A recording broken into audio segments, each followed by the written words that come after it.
तो हम इसके लिए 3 स्तर पे लड़ाई लड़ेंगे आशीष जी।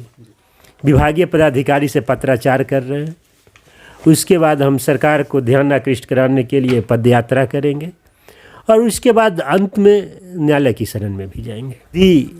माननीय विधायक जी से भी आग्रह करेंगे कि सभी लोगों को बैठा के जहाँ पे सर्वसुलभ हो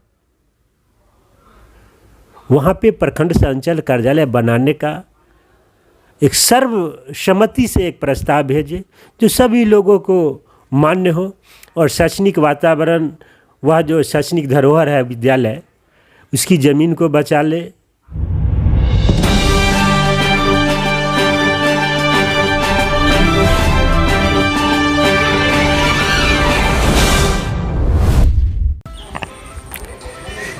अभी हम कहाँ आए हैं आप अनुमान लगा सकते हैं, पीछे आपको तस्वीर दिख गया होगा, तो आप अनुमान लगा सकते हैं कि हम आए हैं सुजीत भगत जी के यहाँ। क्यों आए हम सुजीत भगत जी के यहाँ, हम उनसे ही जानेंगे। लेकिन थोड़ा सा हम आपको बता देते हैं, क्योंकि कल इन्होंने फेसबुक पोस्ट डाला था मोहनपुर ब्लॉक को लेकर, जिसको लेकर अब लोगों में लगातार इस बात की जिज्ञासा बढ़ती जा रही है, क्योंकि यही सुजीत भगत जी हैं जब पिछली बार आंदोलन किए थे, पिछली बार जब लोगों को एक मंच पर बुलाए थे तो उसके बाद यह रुक गया था कि ब्लॉक कहीं नहीं जा रहा है। लेकिन फिर से यह बात जब सदन में उठी है तो लगातार इनका भी लोगों के प्रति, लोगों को समझाने के प्रति जो उत्तेजना है वो बढ़ गई है। और कल पहली बार इस पर पोस्ट भी डाले थे, तो हम इनसे बात करेंगे। तो दोस्तों नमस्कार, मैं हूं आपके साथ आशीष। आज आप देख रहे हैं पोस्ट व्यू। चलिए हम इनसे ही बात करते हैं। चलिए हम बात करते हैं। जैसा कि आपको बताया कि हम घर पर आए हैं सुजीत भगत जी के, तो सबसे पहला सवाल इनसे यही है कि सर, आपको वो जो ज़मीन प्रस्तावित है, वो जो भूमि प्रस्तावित है, उस पर आपको क्या आपत्ति है? धन्यवाद आशीष जी, बहुत बढ़िया आपने क्वेश्चन किया कि मोहनपुर प्रखंड संचल कार्यालय के लिए वह जो ज़मीन धरनी पट्टी और मोहनपुर का जो लिया जा रहा है, उस ज़मीन पे आपको क्या आपत्ति है? मोहनपुर, देखिए मेरे पास प्रखंड संचल कार्यालय के लिए है जो कागज़ है, मोहनपुर की यह जो 99 डिसमिल ज़मीन ली जा रही है, यह नाला की ज़मीन है। सरकार एक तरफ जल जीवन हरियाली की बात करती है, दूसरी तरफ नाला भराई की जाएगी, और सबसे जो बड़ी बात आशीष जी कि हम लोग दियारा इलाका में रहते हैं और वह बाढ़ प्रभावित क्षेत्र है, और नाला जो है बाढ़ के समय बहुत बड़ी काम कर रही है। अगर वह नाला भरा जाएगा तो आप समझ सकते हैं कि कितनी बड़ी वहाँ के लोग को परेशानी का सामना करना पड़ेगा। थोड़ा सा भी बाढ़ आएगा, पानी हो जाएगी, तो सबों के घर में पानी घुस जाएगा, चलना मुश्किल हो जाएगा। दूसरी जो ज़मीन दिखाया जा रहा है धरनी पट्टी, खाता संख्या 1269, खेसरा 111, और इसका रकबा 2 एकड़ 82 डिसमिल है। यह ज़मीन शंकर उच्च विद्यालय रसलपुर की ज़मीन है। आप देख रहे होंगे, आप कभी वहाँ पे रिपोर्टिंग किए होंगे। वह शंकर उच्च विद्यालय जो अभी है वह कटाव के मुहाने पर है, और विद्यालय कभी भी गंगा के गोद में समा सकती है। भविष्य में अगर यह विद्यालय कटाव में कट गई तो यह विद्यालय फिर कहाँ बनेगा? इस विद्यालय के जो बच्चे हैं, इस पोषक क्षेत्र के उस एरिया के जो बच्चे हैं, फिर कहाँ पढ़ने जाएंगे? उस समाज के जो धनाढ़ लोग होंगे, पैसे वाले लोग होंगे, वह तो अपने बच्चे को बाहर पढ़ाते हैं, उनको कोई परेशानी नहीं होगी। लेकिन जो गरीब तबके के लोग हैं, वह अपने बच्चों को कहाँ पढ़ाएंगे? लेकिन वहाँ के जो गरीब लोगों की बात की तो उन्होंने भी तो अभी तक इस बात के लिए आवाज़ नहीं उठाई। देखिए, लोगों को जब जागरूक होंगे, लोग जब जानेंगे, समझेंगे, हमारा और आप जैसे बुद्धिजीवियों का यह कर्तव्य बनता है कि हम लोग रूरल एरिया में रहते हैं, ग्रामीण परिवेश में, और शिक्षा विकास का मूल प्रखंड और अंचल से शिक्षा विकास का मूलभूत जितनी आवश्यकता प्रखंड से अंचल कार्यालय की है, उससे कहीं ज़्यादा शिक्षा की आवश्यकता है। और हम लोग ग्रामीण परिवेश में रहते हैं, तो यहाँ सभी लोगों को शिक्षित करना हम लोगों की जवाबदेही होती है। और जब हम चतुर्दिक विकास की बात करेंगे तो वहाँ पे विद्यालय रहना आशीष जी आवश्यकता है। अगर विद्यालय की ज़मीन अगर प्रखंड से अंचल कार्यालय के लिए दे दी जाती है और वह विद्यालय गंगा के गोद में समा जाएगी, तो फिर विद्यालय कहाँ पढ़ेंगे? वहाँ के गरीब गुरबा के बच्चे फिर कहाँ पढ़ने जाएंगे? मैंने यह बात कल लोगों से पूछा भी, तो इस पर अपना गोल मटोल जवाब दे दे, लेकिन उनको लगा कि नहीं, यहाँ पर बनना चाहिए ज़्यादा। आशीष जी, शिक्षा शेरनी का वह दूध है जो जितना पिएगा उतना दहाड़ेगा। तो प्रखंड सह अंचल कार्यालय की जितनी आवश्यकता है भवन की, उससे कहीं ज़्यादा शैक्षणिक जो वातावरण बढ़िया हो, लोग शिक्षित हो, उसके लिए विद्यालय की भी आवश्यकता है।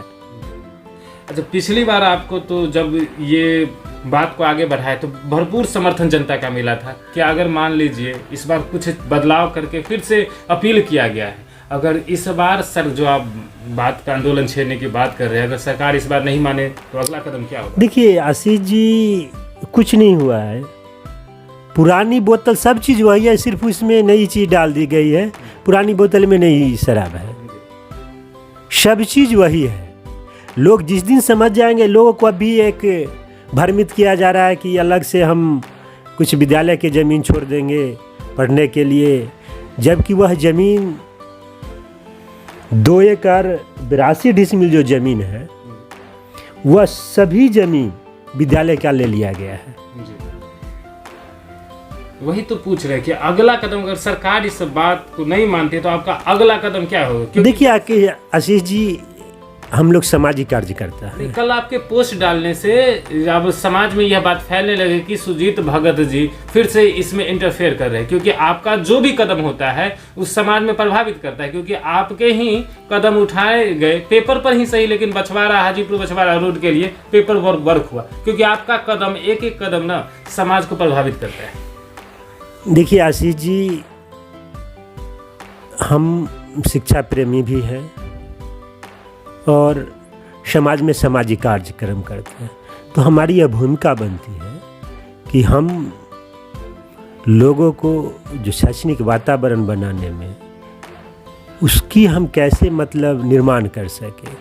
अगर हम इसके लिए विभागीय पदाधिकारी से मिलेंगे, उनको संज्ञान में देंगे कि क्षेत्र में और कई जगह बिहार सरकार की इससे ज़्यादा जहाँ सर्वसुलभ ज़मीन है, आप उस ज़मीन को राजनीति भेदभाव से ऊपर उठ के उस ज़मीन पर आप प्रखंड संचल कार्यालय आवासीय परिसर बना सकते हैं। जहाँ पर लोग सर्वसुलभ है वहाँ पे ज़मीन है, कतिपय किन कारणों से वहाँ पर निर्माण किया जा रहा है, विद्यालय के भूमि पे, नाला की भूमि पे, हमें पता नहीं।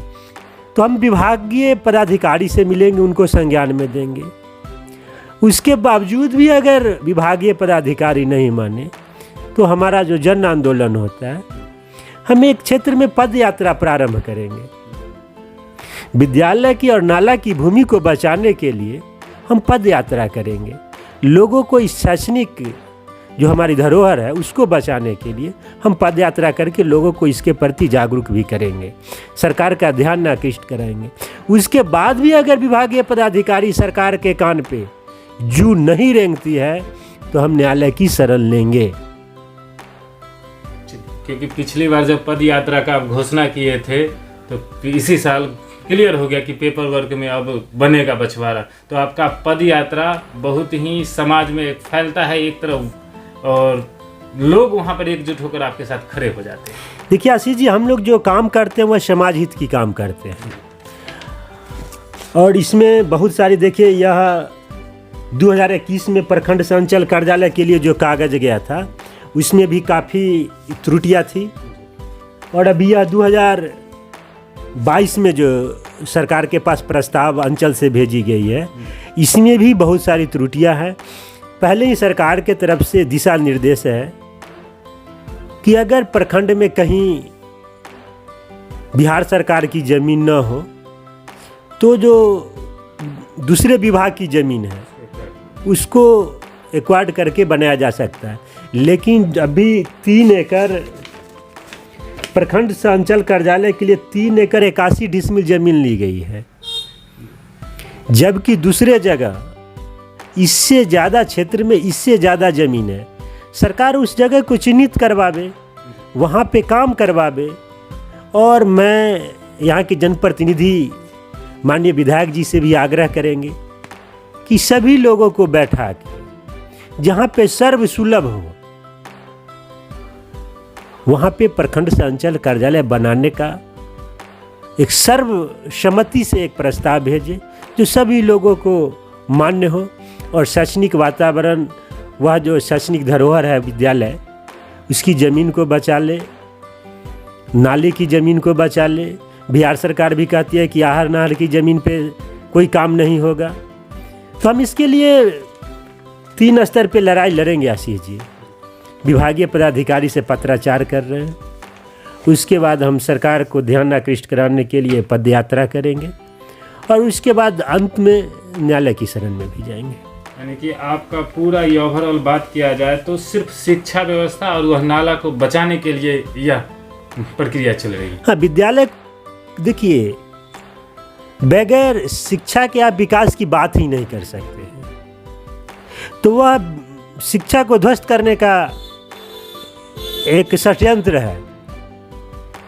हम लोग जिस ग्रामीण परिवेश में आशीष जी रहते हैं, अभी भी देख रहे हैं कि कितनी निरक्षरता है, लोगों में शिक्षा की कितनी कमी है, और जब विद्यालय नहीं रहेंगे तो आप समझ सकते हैं कि शिक्षा का क्या हालत होगी।